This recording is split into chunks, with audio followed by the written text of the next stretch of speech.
This is J. Krishnamurti's 10th public talk in London, 1961. We have been talking about so many things while we were met here.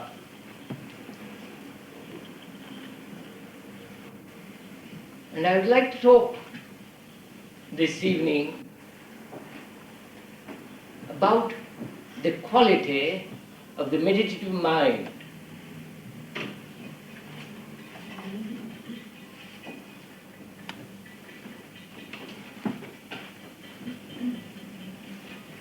It may be rather difficult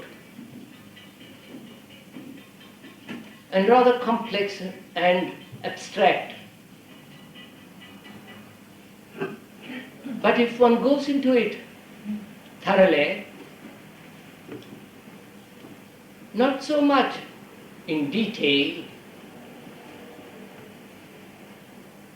but the nature of it, the feeling of it, the essence of it.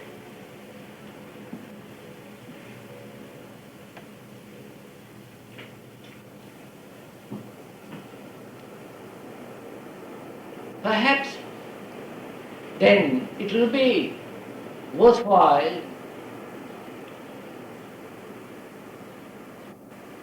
so that our lives, which are so empty, so superficial, so habit-ridden,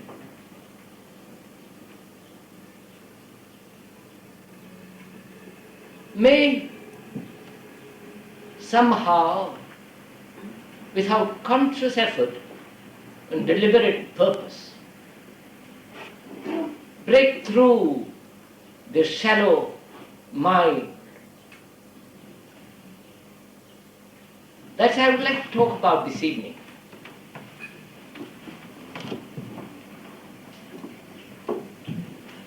And I think it would be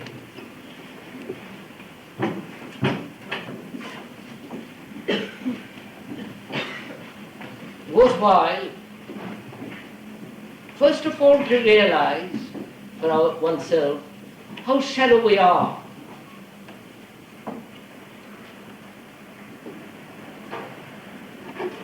It seems to me the more shallow we are, the more active, the more a collective we become.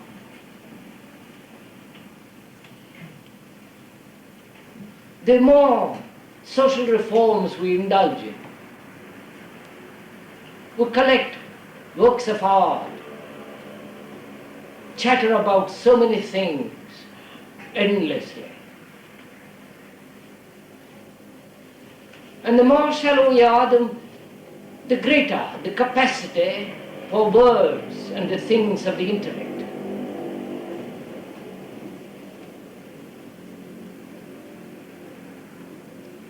And being shallow, we try to escape from that emptiness, from that shallowness, into religious activity, prayers, contemplation, the pursuit of knowledge, become idealists, and hang pictures in our rooms, attend concerts. And we know fairly well, if we are aware, how shallow we are. And a shallow mind practicing a habit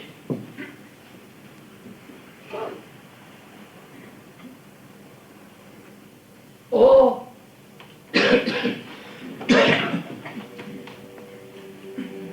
or trying to discipline itself to become something is made more dull, more stupid, and it loses its sharpness, its sensitivity. And it's very difficult for a shallow mind to shatter its own narrowness, its own limitation, its own pettiness.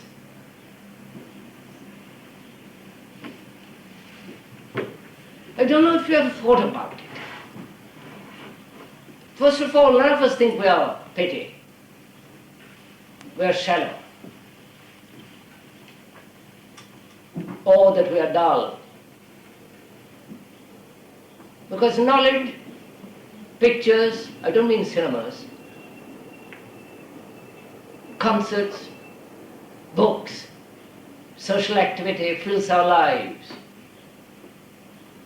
And also, of course, the everlasting office.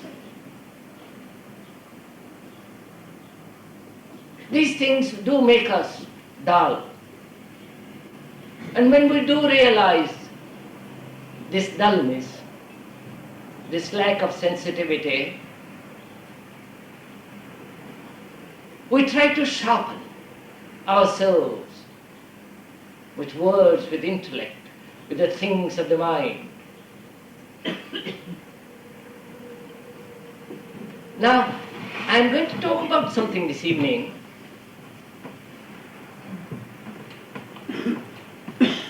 which not only demands certain activity of the mind, of the intellect, and also is aware of the world and its limitation.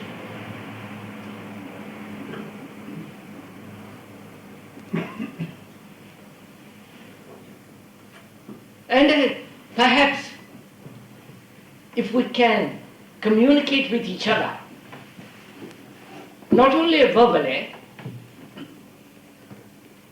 not only beyond the symbol which the words evoke in one's mind, but also feel our way together, then we shall begin to discover for ourselves what it is to meditate. What is the quality of the mind that is capable of meditation? Because it seems to me, without the comprehension of this extraordinary beauty of meditation, life, however intelligent, however gifted, capable, penetrating, such a life is extraordinarily, for me, superficial and has very little meaning. And having very little meaning, we seek to have purpose in life. And we are everlastingly asking ourselves and others, what is the purpose of life? And the nobler the purpose, the greater we think our endeavor.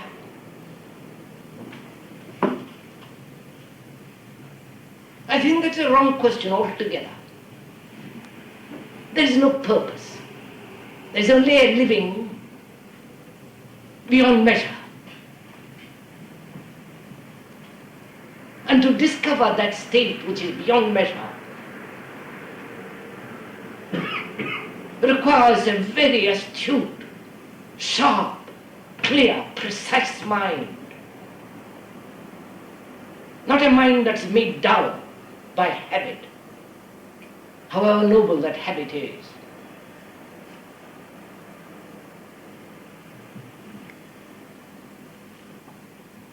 But before I go into all that,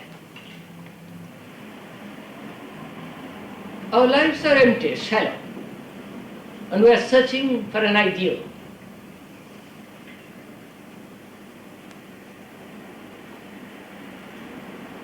And the shallow mind is so easily satisfied.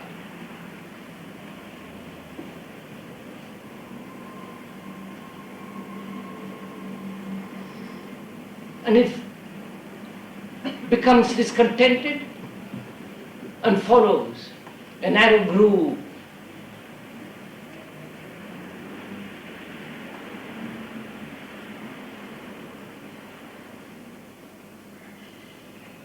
And this pursuit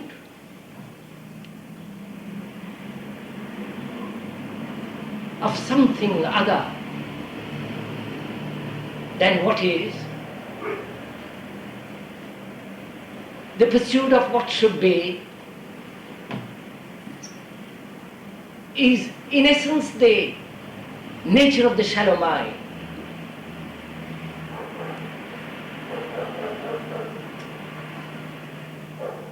And such a mind do what it will.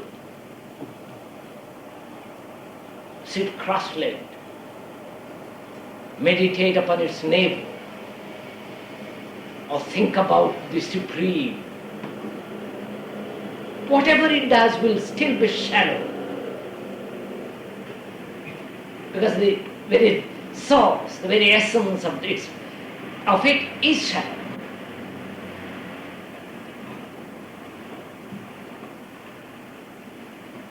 A stupid mind can never become a great mind.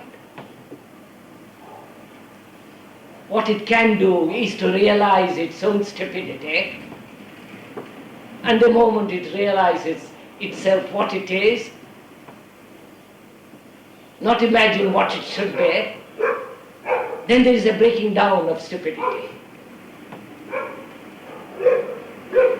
So, when one realizes that, seeking comes to an end,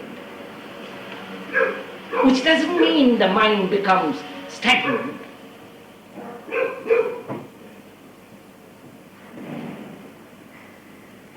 It doesn't mean that the mind goes to sleep. On the contrary, it faces what is actually.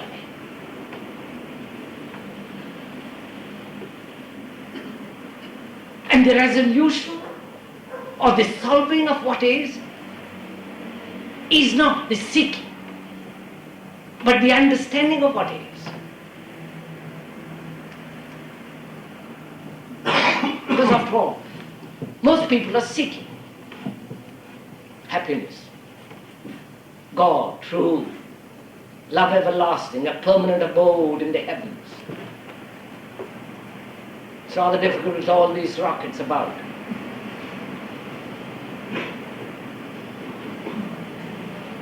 A permanent virtue, a permanent love.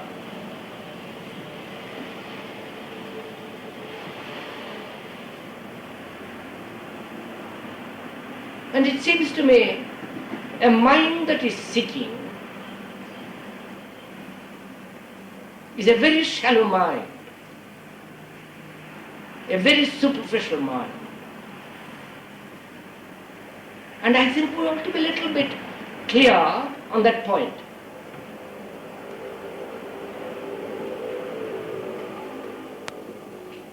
We ought to little investigate it, to see the absurdity of a shallow mind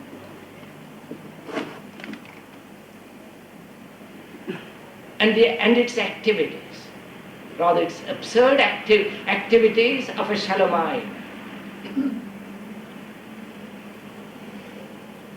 Because what we are going to go into this evening, one will not be able to penetrate if you are still thinking in terms of seeking, making effort, trying to discover.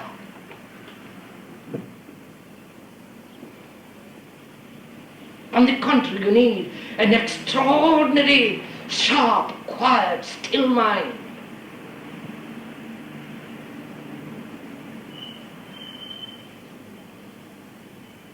But a shallow mind becoming still is still a shallow mind. And when it makes efforts to become silent, it will still be a shallow pool.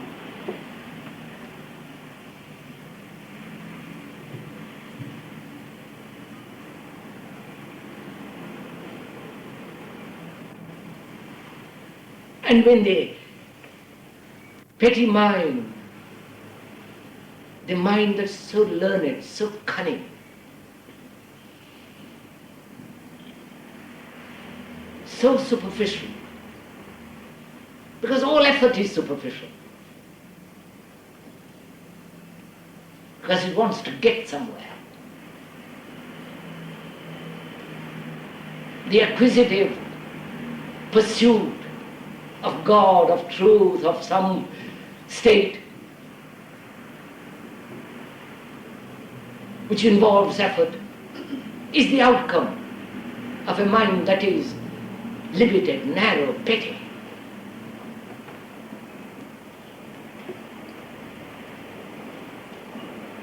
And such a mind can never be sensitive.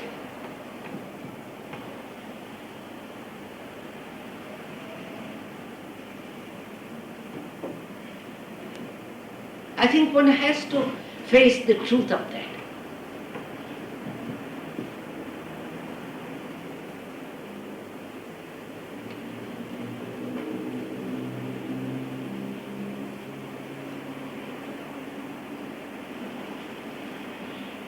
That effort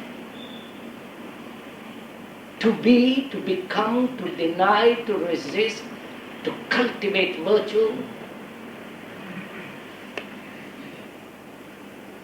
to suppress, to sublimate, to make itself become something, is in essence the nature of a shallow mind. I know most of you won't agree with this probably, but it doesn't matter. It's not a matter of agreement or disagreement. It's an obvious psychological fact.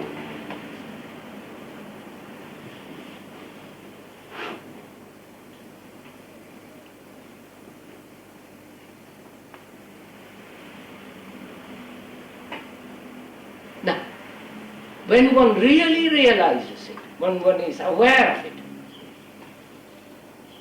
when one sees the truth of it actually, not verbally, not intellectually, not allow the mind to ask innumerable questions, how to become, how to go out of this shallowness, which all imply effort.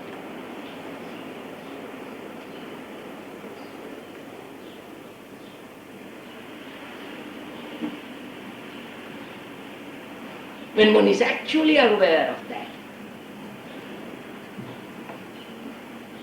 then you will see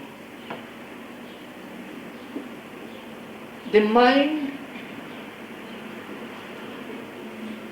realizes that it cannot do anything about itself.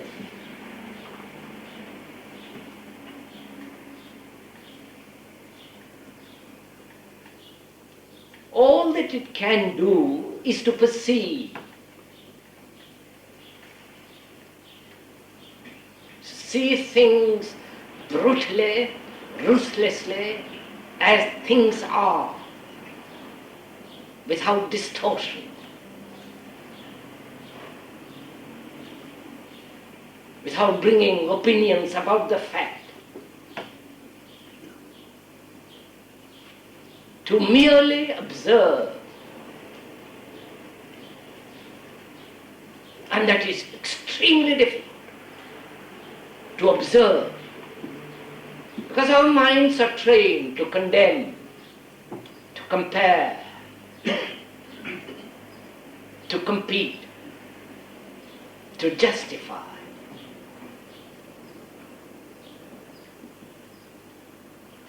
Or identify itself with what it sees.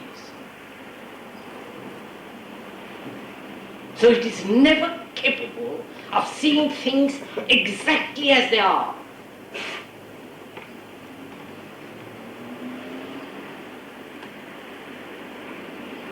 To live with a feeling as it is, whether it's jealousy, envy, greed, ambition, or what you will, to live with it, without distorting it, without having an opinion about it, a judgment,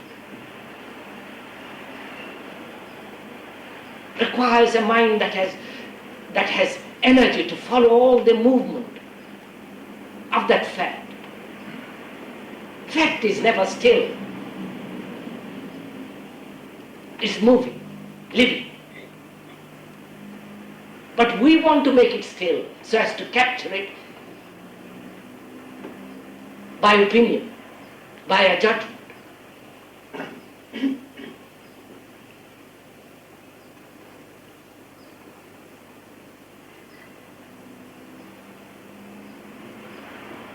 So, a mind that is aware of the futility of effort,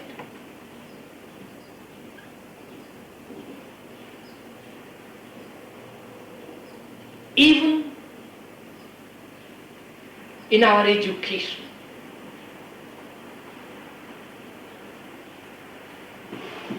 The child, the student that makes effort to learn never learns. He may know, he may acquire knowledge, he may have a degree, but learning is something beyond effort.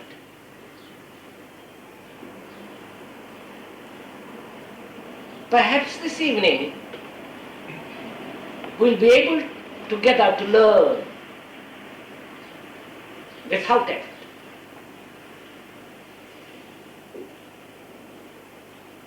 And therefore it's no longer within the realm of knowledge.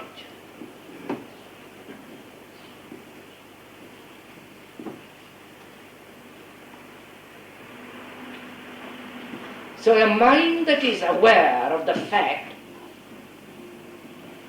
without distortion, discoloration, without giving it any bias, to look at ourselves as we are, with all the theories, hopes, despairs, suffering, longings, failures, frustrations.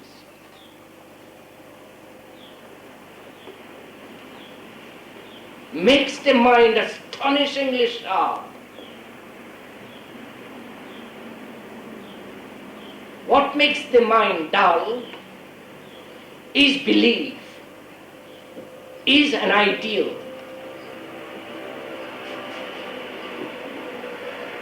Habit.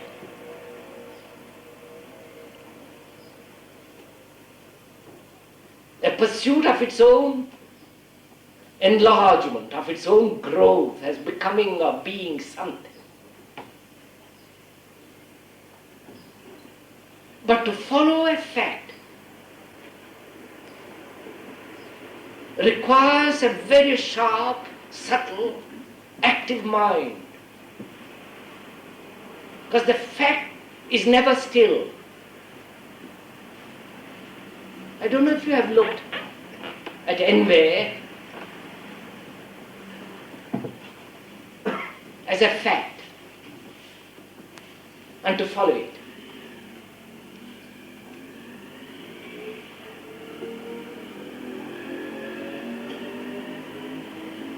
Because all our social morality and religious sanctions are based on envy.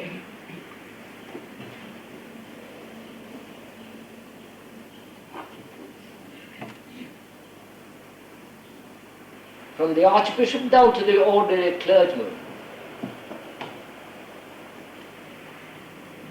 our social responsibilities, our relationships, is acquisitive, is envious, comparative. And to follow that right through in every movement, in all its movements, in all the daily activities, requires a very alert mind. And it's very easy, is it not, to suppress it, to say I mustn't be envious, or well it is, I'm brought up in a society like this, rotten, but there it is, I must accept it.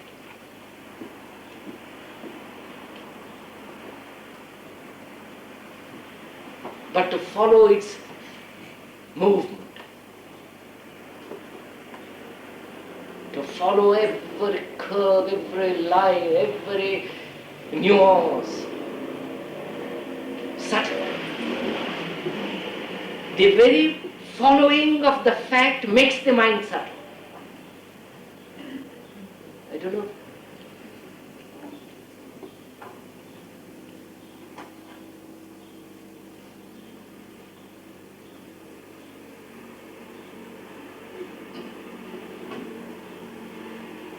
Now, if one does that, not try to alter the fact, not try to condemn it, but follow it,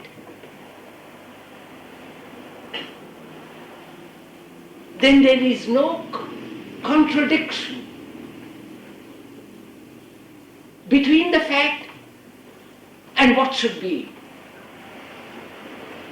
which creates effort. Conflict brings about effort. But if the mind is following the fact, it has no time, it has not caught up in trying to alter or try to make the fact different. I don't know if you see.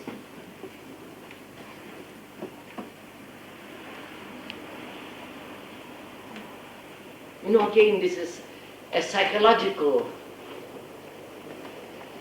truth.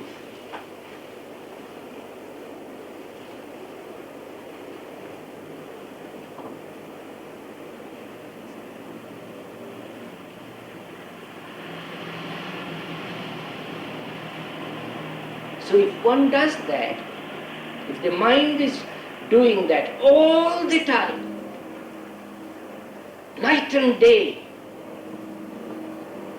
and I mean night and day, even in sleep, I mustn't go into all that, that's too long.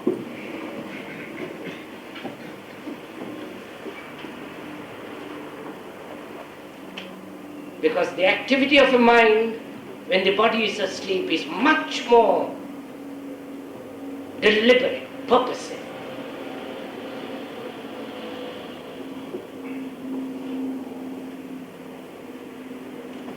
And those activities are discovered by the conscious mind through symbols, through hints, through dreams. But if the mind is active, not only consciously, unconsciously, throughout the day, all the time watching every word, every gesture, every movement of thought, then there is no dreaming.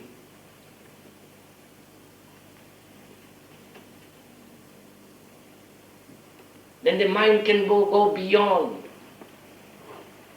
its own consciousness. But I won't go into that for the moment. This is not the occasion for that. What we want to bring out is the necessity of a sensitive mind. Not a sharp intellectual mind. That's partly necessary. A good reasoning mind, a good mind. Not an opinionated mind. Not a mind that believes. A mind that is capable of discussion, to argue, not like a schoolboy, but to find out, to doubt, to question, to inquire.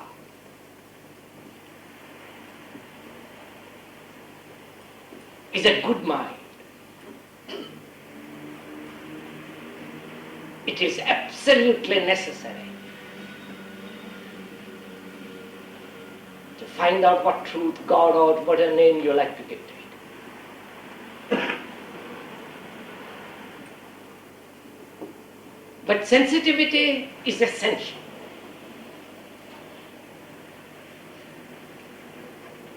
And a mind that has frontiers, that is conditioned, is not sensitive. A nationalist, a believer, obviously has not a sensitive mind. His belief, his nationalism limits his mind.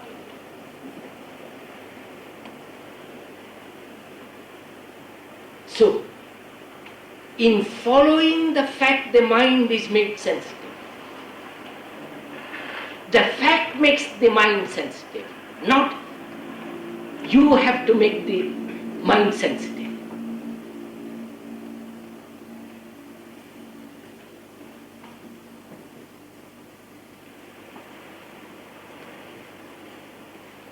Then if that is somewhat clear,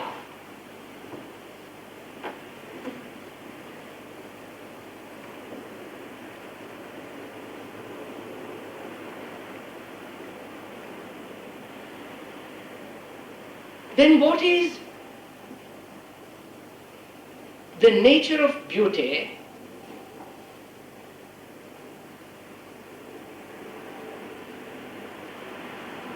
which such a mind discovers?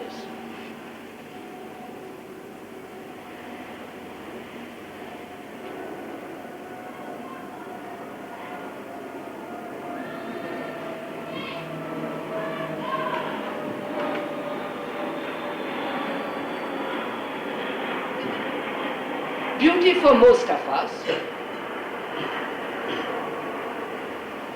is in the things that we see, objective, a building, a picture, a tree, a poem, a flowing river, a mountain.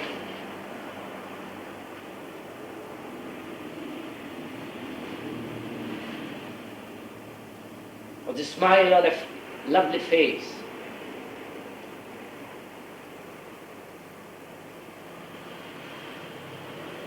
Or a child in the street, a building round the corner.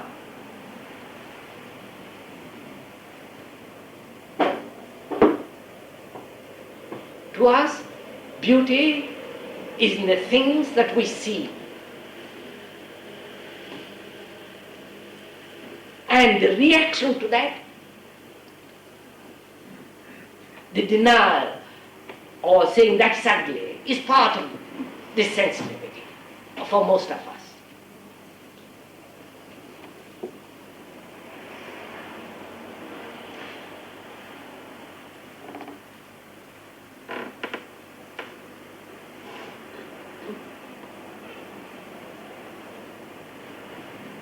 A mind that is sensitive both to the ugly and to the beautiful.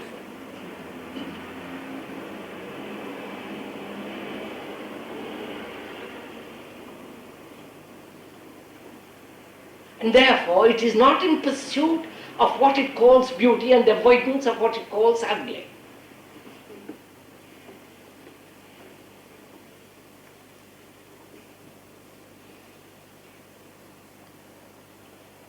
And such a mind will discover that there is a beauty which is not in the things that we see or in the things that we feel what beauty is, or in the avoidance of what we call the ugly, the evil.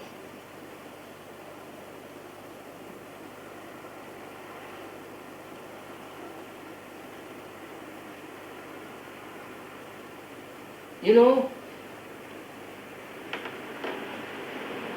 beauty demands simplicity.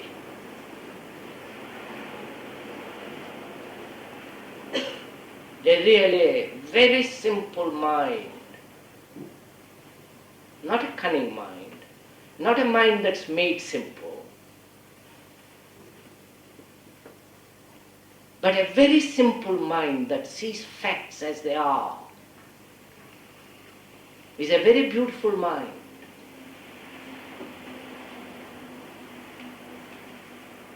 But one cannot be simple if there is not abandonment.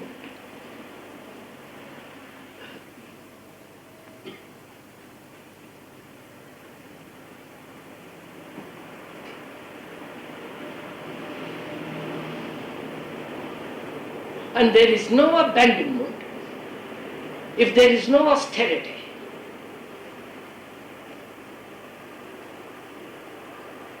I don't mean austerity of the loincloth or of the beard, the austerity of the monk.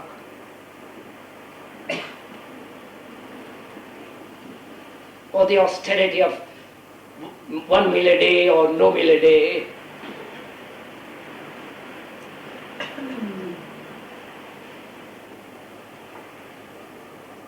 But the austerity of a mind that sees itself as it is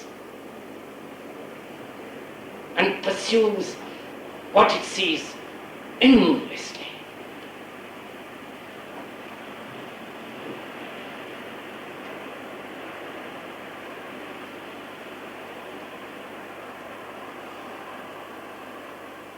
And the pursuit of that is abandoned, because there is no anchorage. There is no anchor to which the mind can cling to. It must completely abandon itself to see what it is.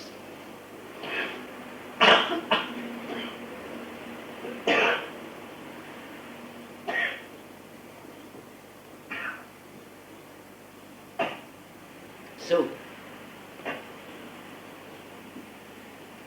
the perception of what is beautiful demands the passion of austerity. I am using the word deliberately, both the word passion and austerity, not as it is understood by the saint or by the sinner.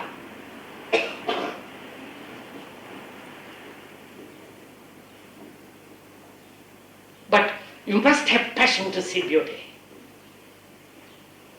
Obviously. There must be an intensity.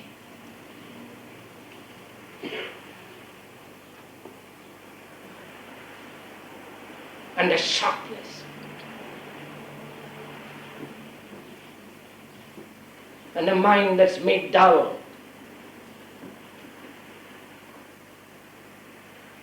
There's no sharpness. It cannot be austere, cannot be simple, and therefore has no passion. It is in the flame of passion you perceive beauty, and so you can live with beauty. You know, you are listening,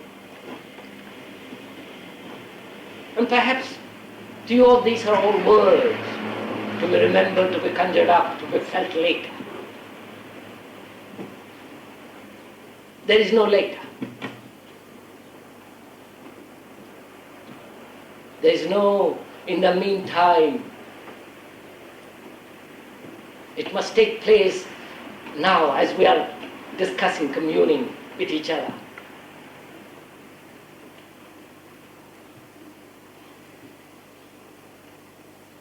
And this perception of beauty, not only in things, in vases, in statues, in the heavens, in trees, in the rivers, but also one begins to discover the beauty of meditation.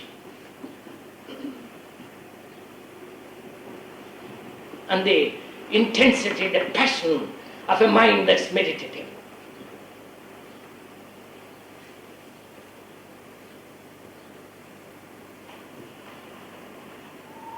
Now, I'd like to go into that.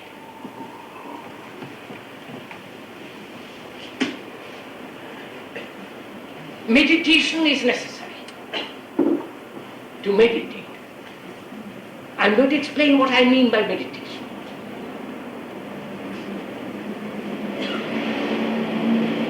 I'm laying the foundation.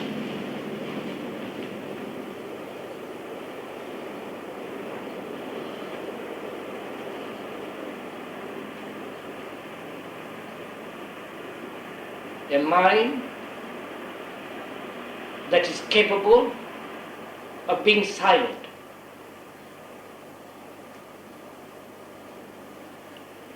Not made silent by tricks, by discipline, by coaxing, by suppression, but a a mind that's completely quiet.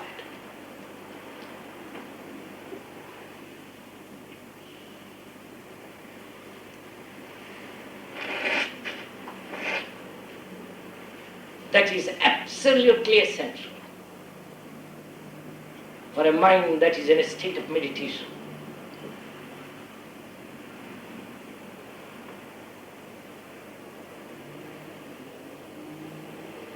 Which means a mind that is free of symbols and words.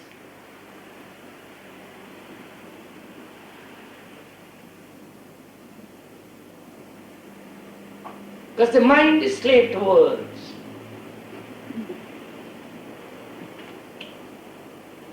The British are slave to the word queen. The religious person is a slave to the word God. The symbols of all religions.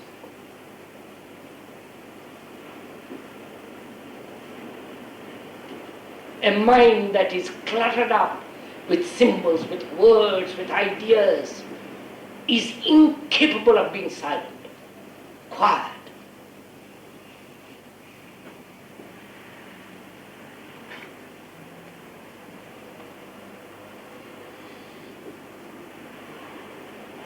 And a mind that is caught up in thought is incapable of being quiet.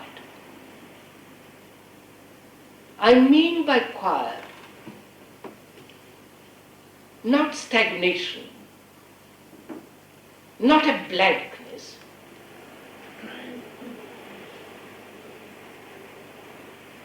not a state of hypnotized either by an idea or by oneself, hypnotized by the word silent.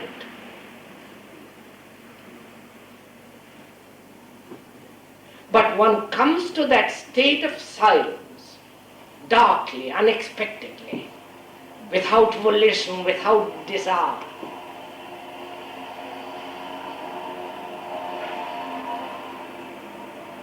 And that you come to that only, when the mind comes to that only, when you understand the process of process of thought.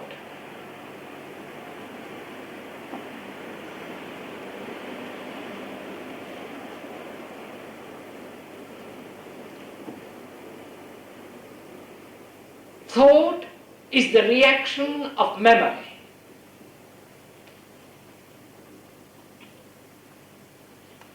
Memory is the residue of experience. And what is the residue is the center. So there is the formation of the center, the self, the me, which is the accumulation of experiences, past and present, in relation to the collective as well as to the individual.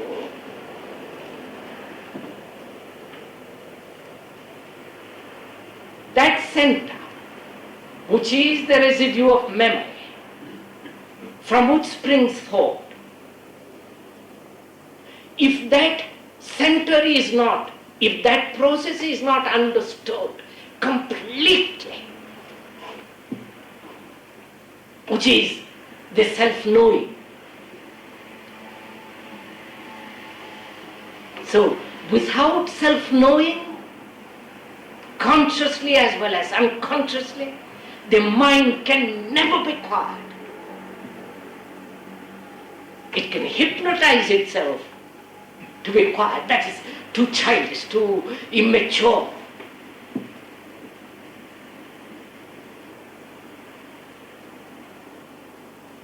So self-knowing is immediate, necessary and urgent in order to, not in order, so that the mind, knowing itself and all its tricks and its imaginations, all its activities, without effort, quietly, without demand, without premeditation, comes to that state of quietness.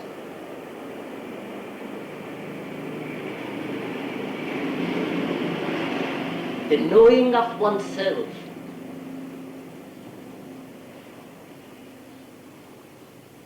Not the higher self and the lower self and all the rest of it. The whole of thought, which thinks about the higher self and thinks the lower self, as itself as lower and higher.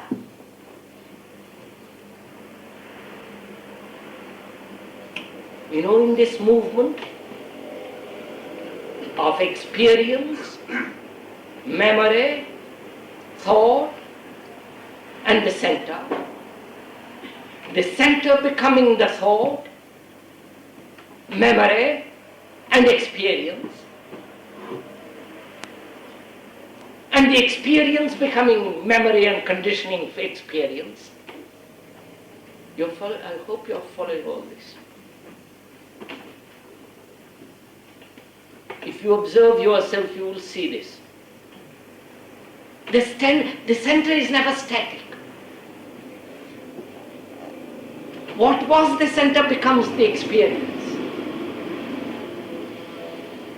And the experience becomes the center.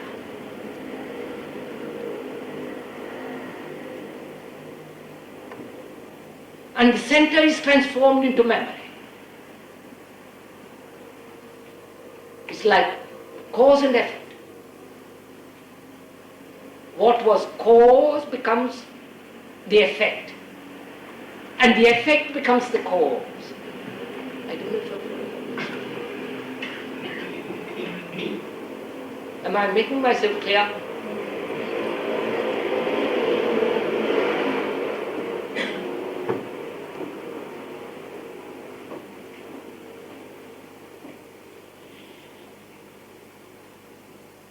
And this process is not only conscious but unconscious.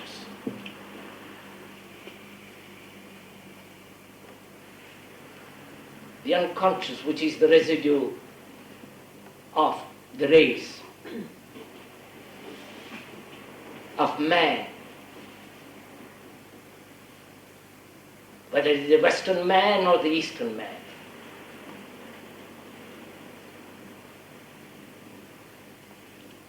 The inherited traditions,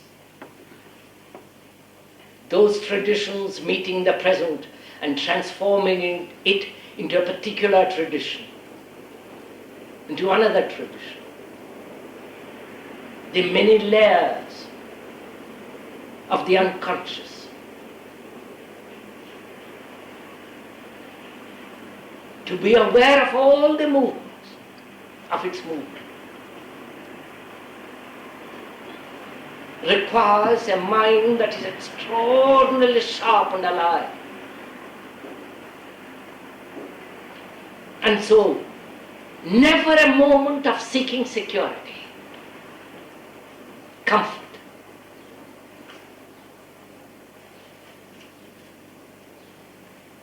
Because the moment you have seeking security, comfort, you are finished.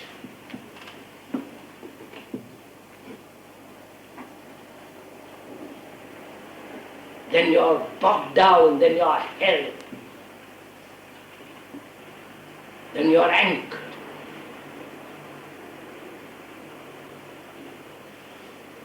A mind that's anchored to security, to comfort, to belief, to a pattern, to a habit,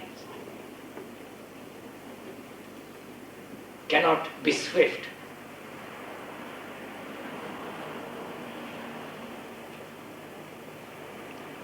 So all this is the knowing of oneself. And the knowing of oneself is the discovering of facts and pursuing the facts without the urge or the compulsion or the desire to change the fact.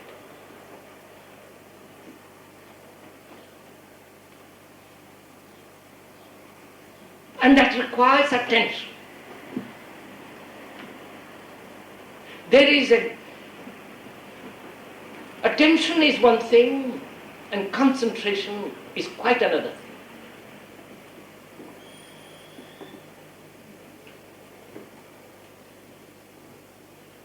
Most people who want to meditate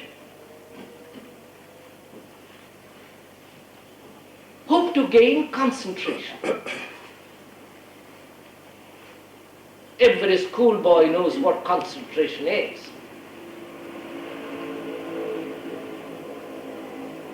They want to look out of the window and the teacher says, look at your book. And there's a battle war between wanting to look out of the window and the urge and the fear and the competition that makes you look at the book. And the more you can look at the book, the more you concentrate, which is a form of exclusion. Isn't it? You exclude.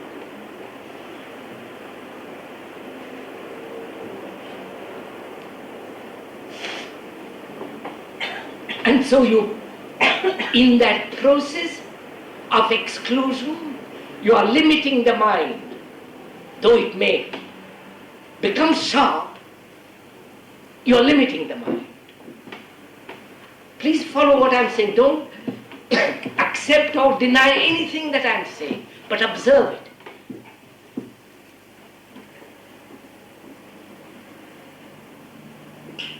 So a mind that is capable of mere concentration knows distraction.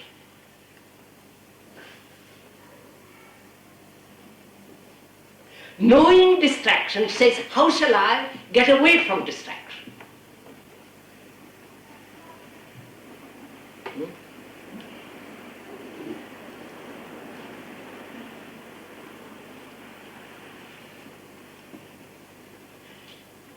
But a mind which is not completely held in concentration knows no distraction. Then everything is a living thing. You're following what I'm talking about? Do please take this to your heart and you'll see you'll throw off all the burdens of the religions and the edicts that have been put on one, and you look at it differently. Life becomes something amazing, enormously significant. The very living, not the escaping from living.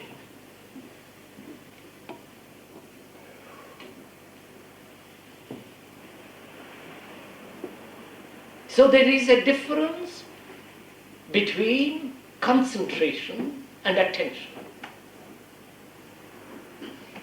We understand what we mean by concentration. That is, when a child is absorbed by a toy, the child becomes quiet. We know that. Give him a toy and all his restlessness subsides.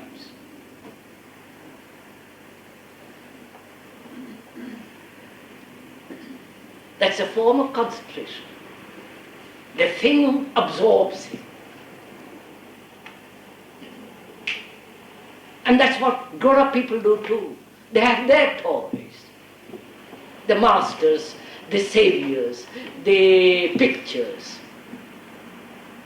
They want to be absorbed by that. So that their mind becomes quiet. That absorption is death to the mind.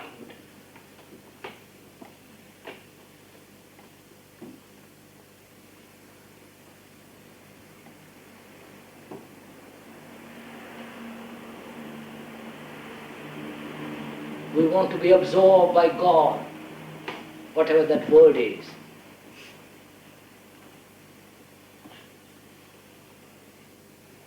And there is a vast difference between attention and concentration. I don't want to go more into concentration, we understand more or less. Now, attention is something entirely different. Not the opposite of concentration, not the opposite. It is unrelated to concentration. Therefore, it is not a reaction to concentration.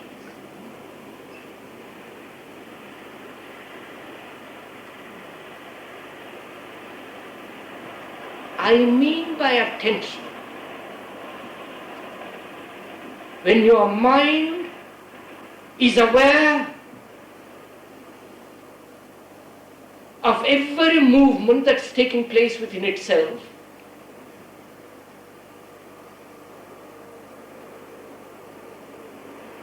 and attention implies not only hearing all the noises of the bus, cars,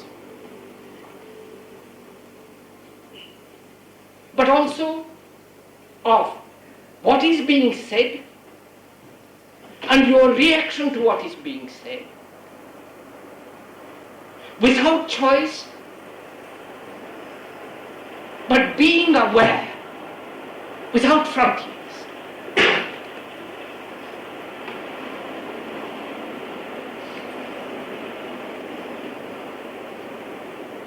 When the mind is so attentive, then concentration has quite a different meaning. Then concentration is not an effort, not an exclusion, but part of this awareness, and yet the mind, being aware, can concentrate. I don't know if you're following this. Such an attention is goodness. Such an attention is virtue.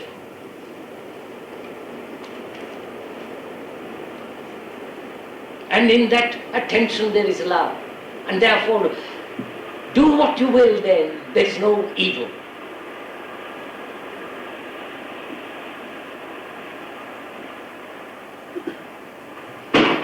Evil comes into being only when there is conflict. And an attentive mind, a mind that's completely aware of itself and all the things within itself.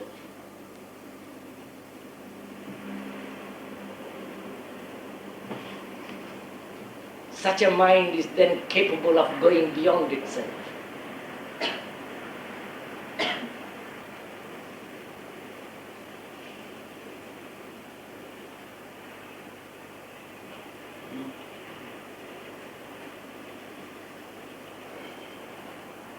So meditation is not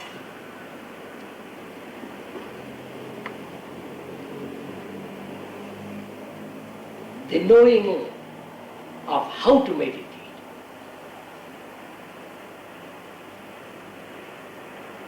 That's totally immature. Being taught to meditate. Good Lord.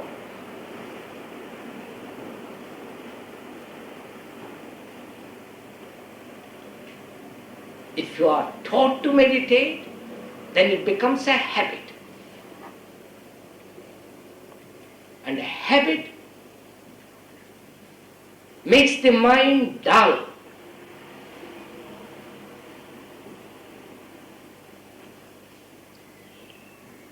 And a mind caught in its own conditioned movement, though it may have visions of Christ and the Indian gods and all the rest of it, is still conditioned. As a Christian will only see the visions of Christ. And the Indian only his own pet gods.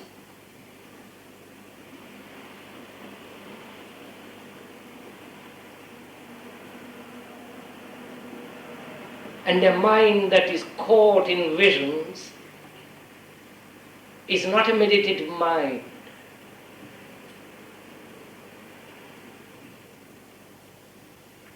A meditative mind is not an imaginative mind. Therefore has no visions.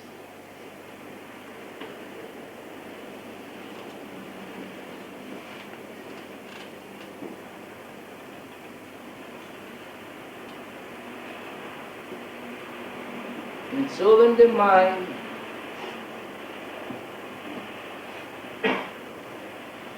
has floundered within its own movements,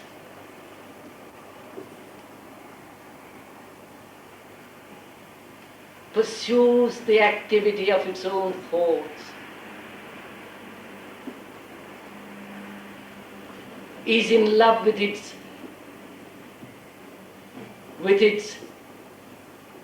center, with its movement, with its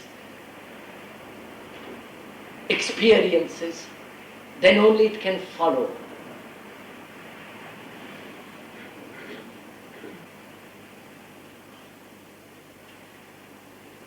Then the mind becomes quiet. Not becomes, then the mind is quiet.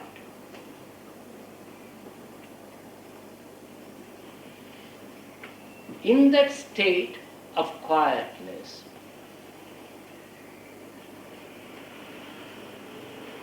now wait a minute.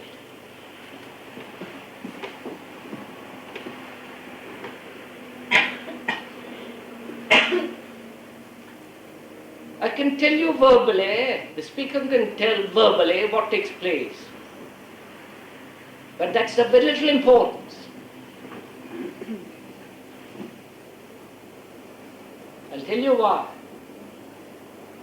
You have to discover it. You have to come to that state when the door is open, when you open the door. But for another to open the door for you, then the other becomes your authority. You become his followers, and then therefore there is the death to truth.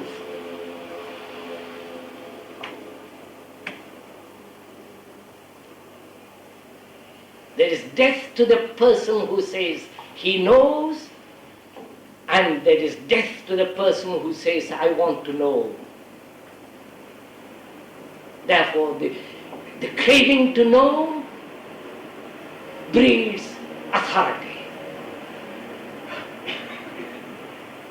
So the leader and the follower are caught in the same net.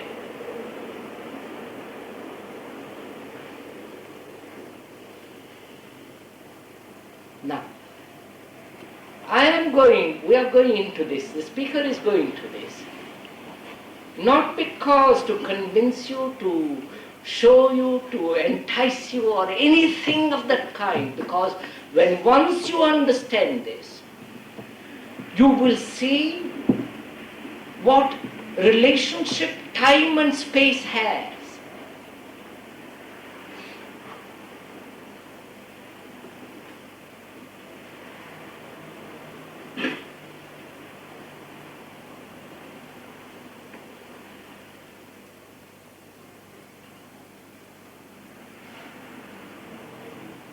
You know,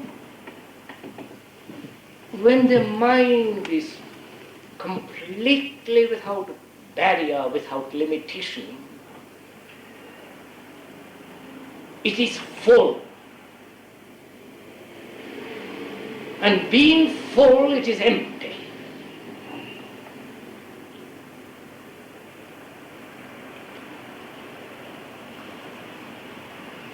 And being empty, in it can contain time. Time as space and distance. Time as yesterday, today and tomorrow.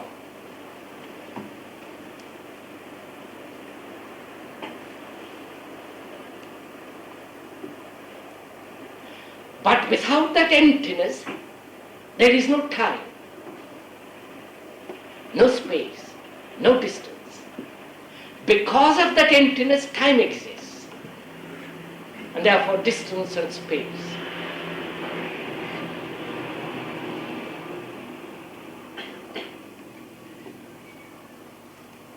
And when the mind discovers this, experiences this, not verbally but actually, not as a remembered thing,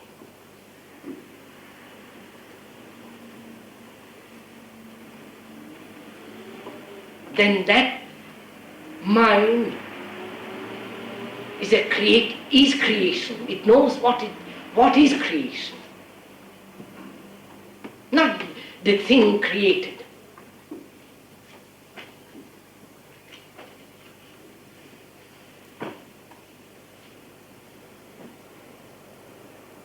And then you will see that when you go around the corner in a wood, you will meet the everlasting.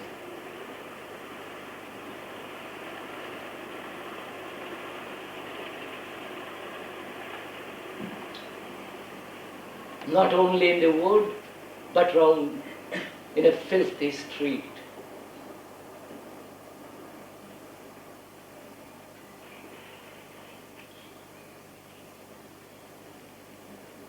And so a mind that has journeyed into itself, into the very depths of itself, without holding back. The journey not in a rocket to the moon, which is fairly easy and mechanical, but the journey within.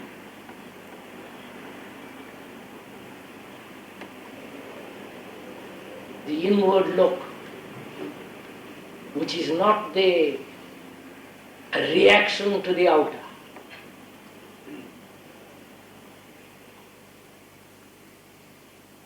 It is the same movement, the outer and the inner. When there is this deep inward look, inward pursuit, and inward flow, inward going,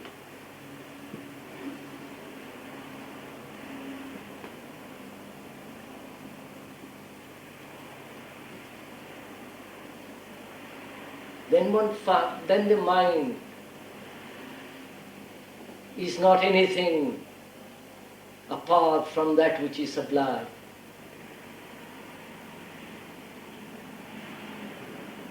Therefore all search, all seeking, all longing comes to an end.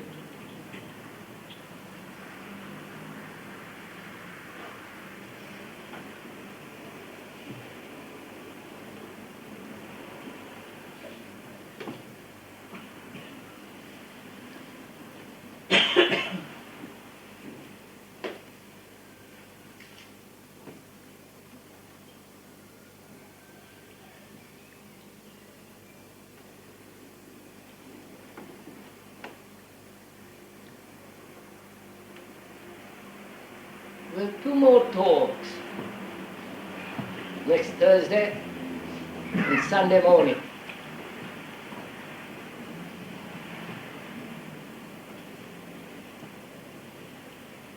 And we will discuss other things. And please don't be hypnotized by words. Don't be influenced by what is being said. If you are influenced, it is not yours.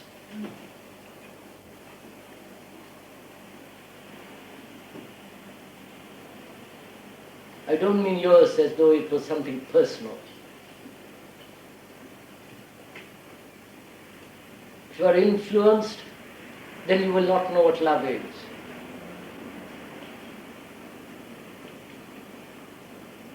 And the meditation is this discovery of this extraordinary thing called love. Discovery. Not this social, moral love.